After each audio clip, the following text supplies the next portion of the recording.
Hi guys, welcome back to another episode of Aware 89. We have a very special guest with us today, Zunaira Qayyum. Dare I say our Hello. very own Greta Thunberg, maybe better. Yeah. So I want to just get into it. Yeah. How did it start? You're so young. Like, where did this start from? Yeah. First of all, thank you so much for having me. Of course. So, the journey started with the initiative named as Policy Research Challenge, which was an initiative by UNICEF Pakistan. So I just applied for that, and then at the moment, and then I won in the Policy Research Challenge. I did my research on that how climate change is affecting girls' education, and afterwards, after the research, I won, and then I went to Islamabad for the roundtable conference. And at that moment, I talked about like how girls are facing issues, and everyone was really shocked because I come from a the hub Balochistan, which is like really vulnerable to even to climate change, and even where like domestic violence and gender equality is on top. So they were like really shocked about that, yeah, this and that. So that's why at that moment I realized that yes, I have to raise my voice for the young people and to the all community members of mine. So I just realized at that moment, and that was, I think, the turning point. Wow. Yeah. It's such a young. How old were you when this was happening? I was at 12.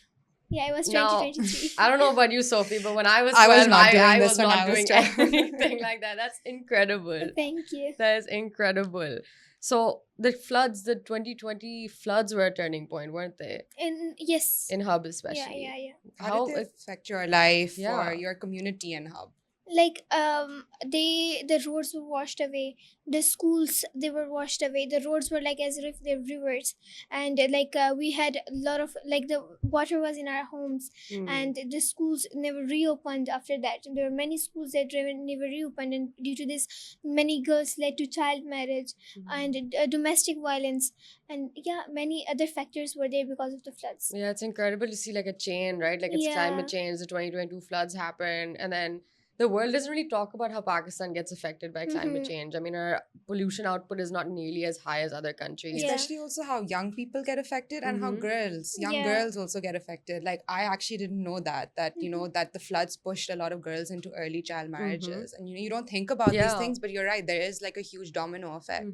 And nothing is ever like everybody likes to say climate change just happened and it doesn't, and like yeah, it affects economies and stuff, but you're not thinking about the young kids, especially Yeah, the real life girls. change, you're not Yeah. thinking Social about that. aspects of Yes. it. Yes. Yeah. No, so I wanted to ask, was there a particular story or moment when that was happening that, like, when your research that stayed with you? Yeah, so like the old research was, I must say, it was memorable to me because that was my first ever research at such a young age, and then going and asking my community members, and just there was something like, but I can share one of the stories. I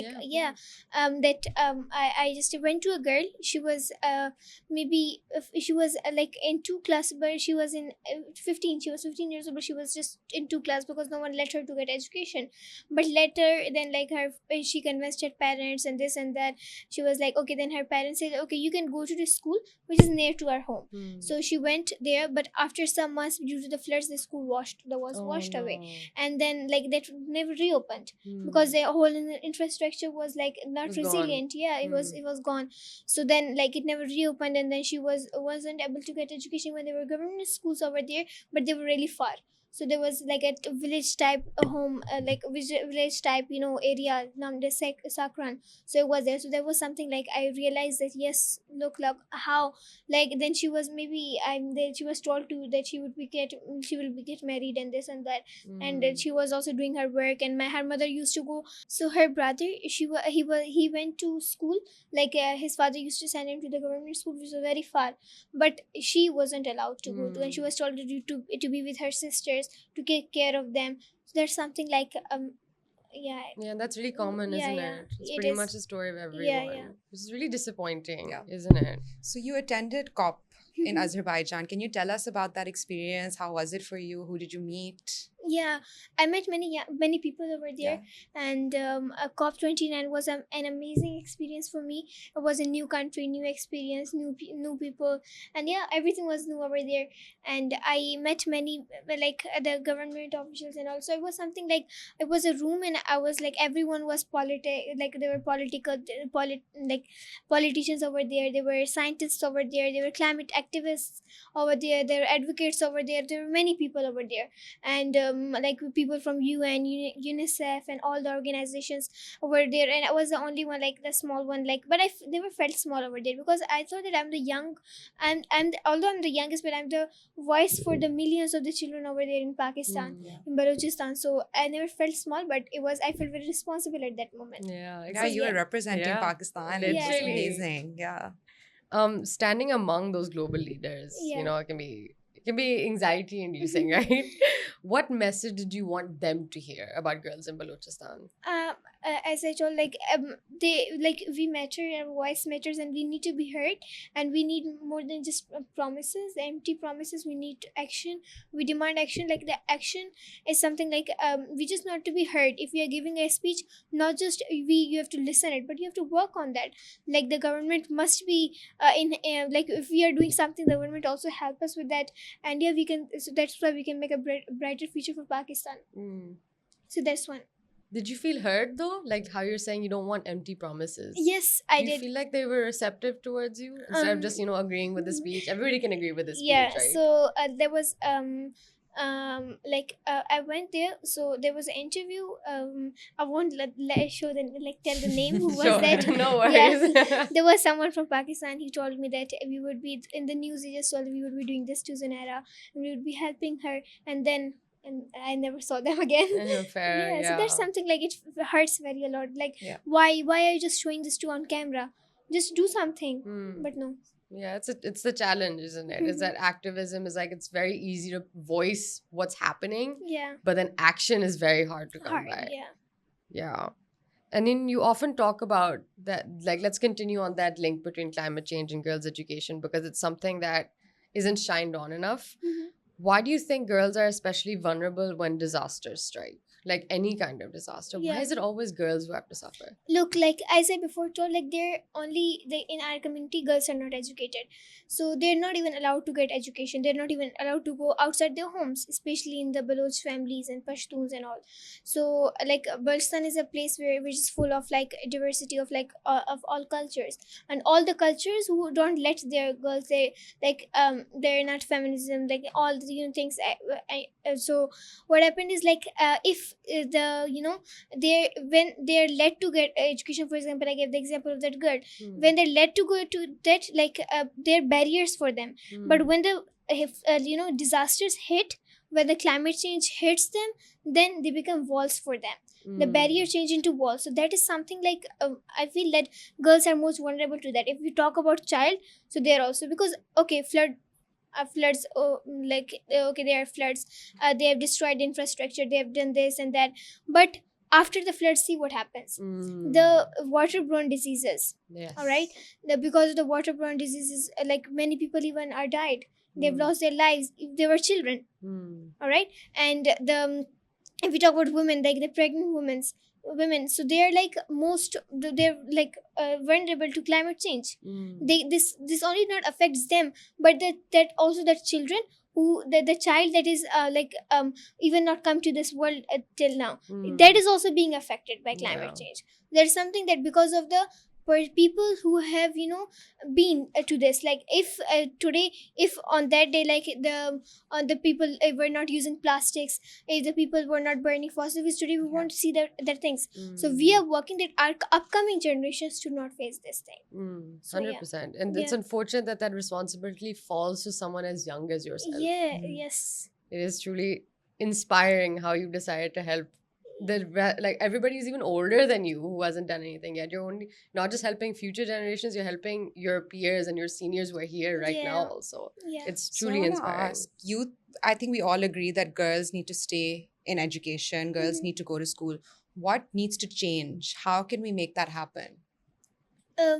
I think that would be would be very difficult, because changing the mentality of the people, like they think that I went to the, like for my research, I went and told some of the parents that please let the girls to get education, this and that. They were like, no, who are you to tell us, and this and that. This is something like they say that this is something our girls are not getting education from years and years, like our grandfathers, like this and this, like this something like this is ancestors have their ancestors have not gotten education. This is something in their family. It's a generational Yes, thing. it's generational thing. It's something generational, that girls won't get education. Like what? Like I don't feel like what sense is this? That girls won't be like let to get education. Just because that was the way it used to be done. Yes. But do you feel like the mindset is changing at all I- about girls' education? Are we at least on the right Have- track? Have we started even a little? Yes, we have, like most of the people have, like most, like not all, like the people living in villages and all, not that, but yeah, we have, like we are having institutions now built in villages, and we are having inspirations so that they can see, okay, look, she got education, or she's this, and they said yes, why not our daughter? So this trust is needs, And we you need are this the trust. biggest inspiration of all. Like, to Yeah. all the girls who Yeah. are listening or watching, that you can show them that you can also do this. Yes. Yeah. And I always try to do that. yeah, and that education is a good thing. I think parents need to see that educating their girls is also a good thing. Like, only good things will come of it, right? I Yes. feel like people are afraid because again, like you said, it's a generational thing. Yes. They've never had their girls go, so they don't know what it's like. Yeah. So I think once they see that, oh, see, look, it's a good thing, everything is fine, then perhaps they'll be more comfortable getting with that. Yeah. Sorry, I'm just gonna take a look at the questions because we've actually been flying through them. Oh yeah, you're training other youth advocates. How has that been? How's that experience? Yeah, there were like two sessions. Like first one, there were two like initiatives. First was the youth advocacy guide training, which was held in a hub, I think last year, in which I gathered 40 young people, and I just trained them myself. I trained them like all about youth advocacy. What is youth advocacy? How can you be engaged? This and that. So it was a 3-day training over there. So after that finished, then I saw that in my own community there are people. They're young people, they want to be involved in these things, and they don't have opportunities. So I just there were 25, or I think so, like out of 40, 25 were very passionate. So I just took them, and then they're younger, they're like all. So I just told them to believe yourself and make opportunities for your own self. So we just created opportunity for our own selves by making an initiative named as Youth in Action. So this is a initiative in which like I am the head of this, and I'm leading this, and we are having 25 young people. We are working all over the hub city, and to make a sustainable future for that. That's incredible. Now, Yeah. let's say there's a young person watching you right now. How would, can you give them one piece of advice to get into youth advocacy, perhaps? Yeah, youth advocacy is something like don't do things to show people. Just do something that you're passionate about. If you're not passionate about climate advocacy, just leave it. But the things that you're passionate about, do that thing with passion, with motivation, and all the things. And one thing to the parents, that they should tell their daughters or their sons or whatever, that you, before someone else tells them you can do it and no one can stop you, you must tell them first. They feel really motivated. Yes. Really motivated. Like if they are like doing any work, you must say them that before that you can do that, and they will do that. So yeah, that's something. And don't give them stress and that you have to do this and that. No, you can do that. So I think that's great Encouragement. advice, that it starts at home. Yeah. Everything starts at home. The motivation you get from your family, the push, the resources you get from your family, it starts at home. And I think you and your mother are a great example of that. Like, your mom, I feel, is your biggest supporter. yeah, she is. So you were also recently appointed, just speaking of youth advocacy, UNICEF's youth advocate. Yeah. Congratulations. Most- So thank what you has so that much. been like? Yeah, it is really amazing. Like the journey where I started from just a small project of UNICEF, and now being a part of UNICEF. So that is something like unpredictable. This UNICEF is, I must say, amazing. I love it. Yeah, like it has been helping me throughout my whole journey. giving me opportunities, believing in me. Even UNICEF believed in me, so that is I'm here. So they believed in me and this said that yes, you can do that. So I did it, and I think that that's all because of their support. They're like everyone supported me from UNICEF, all the staff members from there. Whenever I was going somewhere, and today she's also here. Like I'm here just a small like it's an interview, but she's here to support me. So there's something like um there's a huge support of that, and being appointed as a youth advocate, my work is to empower girls, empower women. I'm a youth advocate for climate action and women empowerment. So to empower women, to protect children, and there to give them at least, to try my best to give the child rights and to protect the world. So yeah. How exciting. I feel like I'm sitting amongst history being written. I don't know, I'm getting that 100%, vibe. yeah. Can you tell us about some of your upcoming work you have planned with UNICEF? What's the plan for the next year? With UNICEF, like I don't think like there is anything, but yeah, I just get there's something like suddenly. For example, if there's something a session or something, I would come to know about it just a week before. So there's not something like I am planned to do something with UNICEF, but I can tell about the project that I Yeah, had of course, initiated. yeah. Yes. So that was like I'm gonna implement no plastic policy in the all schools of Hub City. So this is gonna be very hard, I know, but I would be trying my best with the young people we have. So we would be going to the all schools, and we would be giving them an agreement to sign, in which they would be signed by the deputy commissioner. We would be telling them that you must not use plastic. So this and that. So yeah. How exciting. Yeah. And you mentioned that it's obviously going to be a challenge. Yeah. How do you stay hopeful when there is a challenge in front of you? I think it's really difficult to stay positive all the time, but I do like for example, I see that that hope in everyone's, that yes, Zuni, you will do that and this. So that hope for everyone, that makes me a bit like, It's your motivator. yeah. Yeah, that's incredible. So it's World Environment Day. Happy World Environment Day, everybody. If you could give one message to world leaders on World Environment Day, what would it be? It would be like as I before told, stop making empty promises and do work. Please take action, especially in the areas like Balochistan, which is very vulnerable to climate, which is very vulnerable to everything. Like we can see that every factor, like person is being affected in every way. Climate, girls' education, gender equality, everything is like every factor is over there. Start working, not just in Balochistan. I see all over Pakistan, just work for it, and you should solve these problems. If, like for example, you must use make policies that are climate friendly, that are policies that are child friendly. They must engage child engagement. They must have youth engagement is must, because we think that we are we don't think, but we are the futures of the countries. We are the future of the world, and we need to be heard. Not just being heard, but we have to need action. So that action is something like if the public will do something, the government will do something, hand to hand we can make a sustainable future.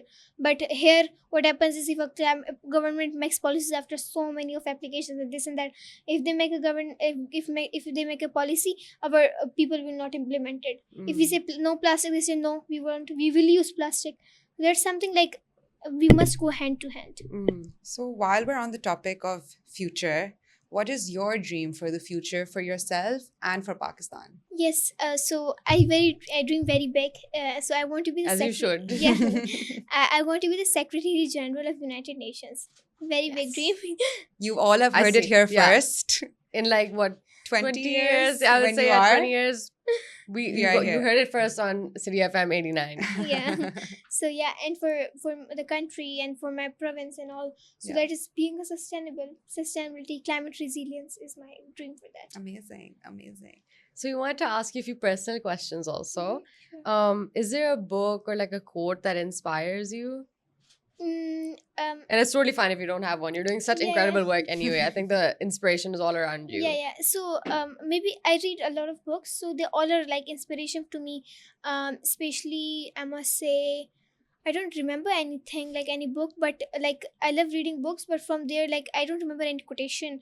That's totally fine. Yeah, but yeah, I had the quotation from the recent secretary. I think that was not recent, but there was Secretary General of United Nations who said that there is Plan A and but plan. It means that there is not a quotation, by the way.